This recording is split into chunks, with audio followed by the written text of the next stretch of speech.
नमस्कार, मैं हूं फरहान।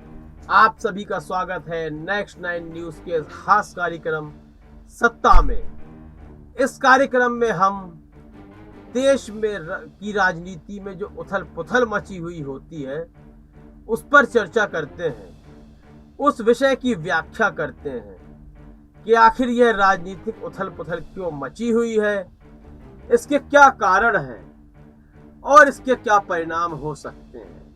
हम आपके सामने महाराष्ट्र की राजनीति को लेकर कई एपिसोड कर चुके हैं, लेकिन अब बारी है राजस्थान की सत्ता की, जहां के चुनाव भी आने वाले हैं।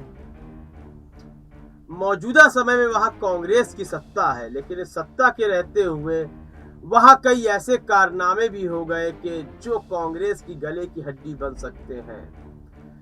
यह ऐसे मुद्दे हैं जो भारतीय जनता पार्टी के लिए संजीवनी का काम करेंगे। क्या भारतीय जनता पार्टी इन मुद्दों को भुनाएगी?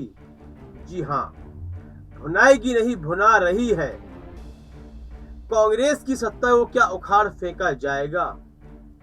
क्या अंदरूनी कलह है और प्रदेश में घट रही घटनाएं कांग्रेस को सत्ता से उखाड़ फेंकने के लिए काफी है?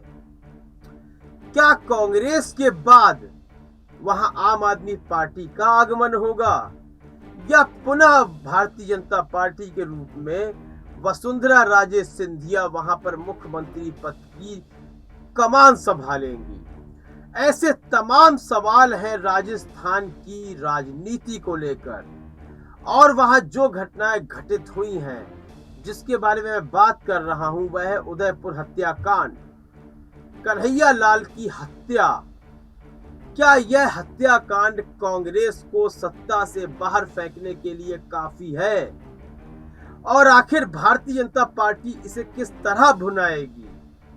ऐसे तमाम सवाल इस वक्त राजनीति की सत्ता में और वहां के सियासी गलियारों में घूम रहे हैं और लोगों की कानों में गूंज रहे हैं, लेकिन परिणाम तो जनता का मूड ही तय करता है और उसका इंतजार किया जा रहा है। लेकिन उससे पहले जनता के मूड को डाइवर्ट करने के लिए तरह तरह के मुद्दे सामने लाए जाते हैं और चुनावों में जीत का जो अपना रास्ता होता है उसे क्लियर किया जाता है, क्योंकि इस वक्त भारतीय जनता पार्टी भी ऐसा करती हुई नजर आएगी।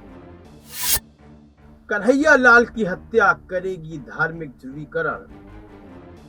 आपने देखा कि राजस्थान में किस तरह कन्हैया लाल नाम के एक दर्जी की हत्या कर दी गई, और इस हत्या में जो दो हत्यारे मौजूद थे, जो शामिल थे, वह दोनों अल्पसंख्यक समुदाय से आते थे, यानी कि मुस्लिम समुदाय से आते थे।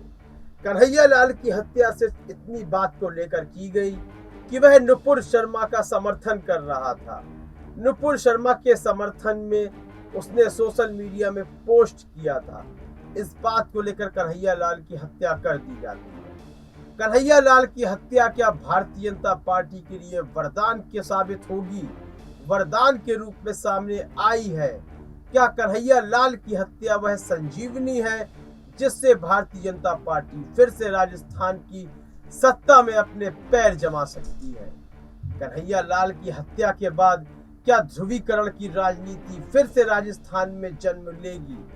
क्या कांग्रेस को उखाड़ फेंका जाएगा? क्योंकि कन्हैया लाल की हत्या के बाद लगातार भारतीय जनता पार्टी राजस्थान की सत्ता को, यानी कि अशोक गहलोत पर चढ़ाई करने में लगी हुई है। अशोक गहलोत और कांग्रेस के तमाम नेता इस हत्याकांड के बाद सफाई देने में असक्षम हैं, बिल्कुल भी सफाई नहीं दे पा रहे हैं। तो क्या इस हत्याकांड को हिंदुत्व के साथ जोड़ा जाएगा? हिंदुत्व हत्याकांड के साथ जोड़ा जाएगा? हिंदू की हत्या कहा जाएगा? क्या कांग्रेस सरकार को वहां मुस्लिमों का हितैषी बताया जाएगा, जो कि आज की मौजूदा सत्ता में किसी भी सत्ताधारी दल को उखाड़ फेंकने में सफल साबित होता है यह मुद्दा? तो क्या यह मुद्दा सामने लाया जाएगा और कांग्रेस को निशाना बनाया जाएगा? कांग्रेस की कानून व्यवस्था पर निशाना। कन्हैया लाल की हत्याकांड कहीं ना कहीं यह साबित करती हुई नजर आती है कि कानून व्यवस्था गहलोत सरकार की कानून व्यवस्था लचर है, बल्कि आपको इस तरह के हत्याकांड लगातार तमाम राज्यों में और जिलों में देखने को मिल जाएंगे। लेकिन भारतीय जनता पार्टी लगातार कांग्रेस को निशाना बना रही है और गहलोत सरकार की कानून व्यवस्था पर उंगली उठाती हुई नजर आ रही है। लेकिन यदि आप अन्य राज्यों की बात करें तो उत्तर प्रदेश में अखलाक की हत्या, इंस्पेक्टर सुबोध कुमार की हत्या जीता जागता सबूत है कि यदि जनता अराजकता पर उतर आए, धार्मिक राजनीति शुरू हो जाए, तो फिर कितना भी कट्टर मुख्यमंत्री हो, वह राज्य में हत्याकांड को नहीं रोक सकता। हाँ, सिर्फ हत्यारों को सजा दिलाने का कार्य कर सकता है। वसुंधरा राजे सिंधिया के दौरे बनेंगे काल। मौजूदा समय में जब कन्हैया लाल की हत्या हो जाती है तो इसके बाद पूर्व मुख्यमंत्री वसुंधरा राजे सिंधिया लगातार सभी क्षेत्रों में दौरे करना शुरू कर देती है। वसुंधरा राजे सिंधिया आरोपी के संबंध में भी तमाम बातें कहती हैं, वहीं जो कन्हैया लाल का परिवार है उससे भी मुलाकात करती हैं और उन्हें सांत्वना देती हुई नजर आती है। इस वक्त वसुंधरा राजे सिंधिया कहें या भारतीय जनता पार्टी कहें, उसकी राजनीति तेज हो चुकी है राजस्थान में। मात्र कारण एक ही है, कांग्रेस को सत्ता से बाहर करना। तो यहाँ कन्हैया लाल की हत्या भारतीय जनता पार्टी के लिए संजीवनी का कार्य कर रही है। आतंकी गतिविधि साबित करके कांग्रेस पर निशाना। जब केंद्र में भी कांग्रेस की सरकार थी तब लगातार उस पर आरोप लगाया जाता था कि कांग्रेस आतंकी गतिविधियां रोकने में नाकाम है, चाहे वह कश्मीर हो या भारत का अन्य कोई राज्य हो या उसका जिला हो। कांग्रेस बिल्कुल सक्षम नहीं है आतंकवाद को रोकने में। मौजूदा समय में जिस तरह गुजरात में कन्हैया लाल की हत्या होती है तो उन हत्यारों का आतंकवादी कनेक्शन जोड़ना शुरू कर दिया जाता है। इससे यह साफ जाहिर होता है कि कांग्रेस को फिर से आतंकवाद के मुद्दे में फांसा जाएगा और कांग्रेस पर निशाना लगाया जाएगा। तो आतंकवाद का मुद्दा कांग्रेस के लिए कहीं ना कहीं हार का सबब हो सकता है। मौजूदा समय में आप देख ही रहे हैं कि चाहे वह अमरावती का हत्याकांड हो या फिर राजस्थान के उदयपुर का हत्याकांड हो, इन दोनों हत्याकांडों में कहीं ना कहीं आतंकी कनेक्शन जोड़ने की बात की जा रही है, ताकि महाराष्ट्र में शिवसेना को निशाना बनाया जाता यदि वह सरकार से बाहर ना होते, और राजस्थान को भी निशाना बनाया जाएगा। हिंदू खतरे में है कांग्रेस राज में। कांग्रेस राज में लगातार यही साबित करने की कोशिश की गई है कि वह मुस्लिम हितैषी है और हिंदू खतरे में है।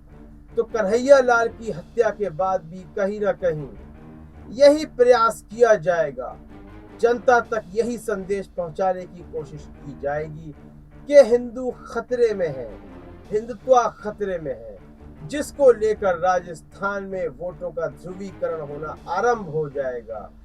जो वोट जो कि गैर मुस्लिम वोट, गैर हिंदू वोट है, वह कहीं ना कहीं भारतीय जनता पार्टी की ओर अपना रुख करता हुआ दिखाई देगा। तो क्या वाकई में कांग्रेस के राज में हिंदू खतरे में है, हिंदुत्व खतरे में है? यह तो मतदान के बाद ही पता चलेगा। कांग्रेस के राज में लगातार कांग्रेस पर यह आरोप लगाया जाता रहा कि हिंदू खतरे में है, कांग्रेस आतंकवाद को रोक पाने में सक्षम नहीं है, कांग्रेस मुस्लिम हितैषी है। यही आरोप लगातार शिवसेना और उद्धव ठाकरे पर भी लगाए जा रहे थे। इन्हीं आरोपों के चलते लगातार भारतीय जनता पार्टी उन तमाम राज्यों में जीतने में सफल साबित हुई जहां कांग्रेस का राज होता था। यही शिवसेना के साथ हुआ। जिस तरह एकनाथ शिंदे ने शिवसेना का साथ छोड़ा, बगावत की हिंदुत्व का नाम लेकर, तो कहीं ना कहीं हिंदुत्व फैक्टर आज भी चल रहा है, उसके चलते वोटों का ध्रुवीकरण किया जाता है। तो क्या राजस्थान में कन्हैया लाल की हत्या हिंदू को खतरे में दर्शा रही है? क्या भारतीय जनता पार्टी को इसका फायदा मिलेगा? क्या कांग्रेस को राजस्थान की सत्ता से हाथ धोना पड़ेगा? इस संबंध में अपनी राय अवश्य दें, कार्यक्रम को लाइक और शेयर करें, चैनल को सब्सक्राइब अवश्य कर दें। तब तक के लिए इजाजत दीजिए, धन्यवाद।